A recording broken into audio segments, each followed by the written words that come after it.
पूजा बंगा भी हमारे साथ जुड़ गई हैं। पूजा जी, ये बताइए कि हम अपने खाने में तमाम तरह के तेल इस्तेमाल करते हैं। सरसों का तेल, मूंगफली का तेल और सूरजमुखी का तेल, पाम ऑयल। भारी मात्रा में हम हेवीली डिपेंडेंट है पाम ऑयल पर, इंपोर्ट भी करते हैं। तो कैसे आप सजेस्ट करेंगी एज अ डाइटिशियन खाने में तेल के इस्तेमाल को, कि उसको किस पर्पस से किस तेल का इस्तेमाल करें, क्योंकि डीप फ्राइंग लगभग हर घर में होती है और वहीं से ये प्रॉब्लम जनरेट होती है कि तेल बच गया, अब इसका क्या करें। जी, तो एक बात मैं इस चीज़ में सबसे पहले बताना चाहूँगी कि जैसे कि आजकल एक ट्रेंड चलता है जिसमें लोगों को लगता है कि ऑलिव ऑयल बहुत ही हेल्दी है। आपने सबसे सुना होगा कि ऑलिव ऑयल यूज़ जी। कीजिए, लेकिन ऑलिव ऑयल जो है वो कुकिंग में कम से कम यूज़ होना चाहिए, स्पेशली फ्राइंग वगैरह में तो बिल्कुल यूज़ नहीं होना चाहिए, क्योंकि उसका जो स्मोकिंग पॉइंट है वो बहुत कम है। तो किसी ऑयल का अगर स्मोकिंग पॉइंट कम है तो आप उसको फ्राइंग के लिए यूज़ कर ही नहीं सकते हैं।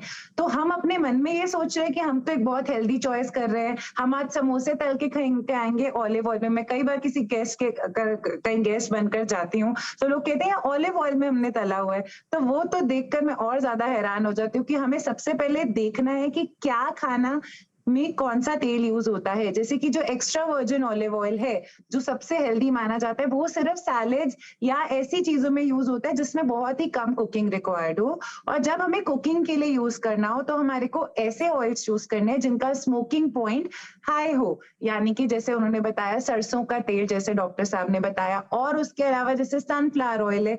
हमारे को अपने ऑयल्स को डिवाइड करना पड़ेगा, और जो चीज़ें हैं जैसे कि जिसमें ट्रांस फैट्स होते हैं, देसी घी, हम बहुत सुनते हैं देसी घी बहुत हेल्दी होता है, लेकिन उसको ऑयलिंग के लिए जहाँ पे भी वो फ्राई करा जा रहा है, उस पे बिल्कुल यूज़ नहीं करना चाहिए। आपको एक बात बहुत ईज़िली पता चल जाएगी, सब दर्शकों को भी, जब भी आप कुकिंग में ऑयल यूज़ कर रहे हैं, जिसमें से बहुत तेज़ धुआँ उठता है।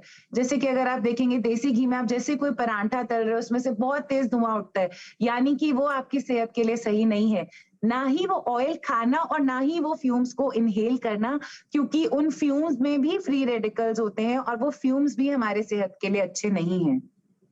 यहाँ हम रुक रहे हैं एक छोटे से ब्रेक के लिए, लेकिन ब्रेक के बाद जब हम लौटेंगे तो इस बात को आगे बढ़ाएंगे कि आखिर इसका उपाय क्या है, और बचे हुए तेल का हम क्या करें, क्या उसको, क्योंकि अब सिस्टम ऐसा बन रहा है, धीरे धीरे इवॉल्व हो रहा है, जहाँ हम बचे हुए तेल को डिस्पोज कर सकते हैं, उसकी एक कीमत भी मिलती है।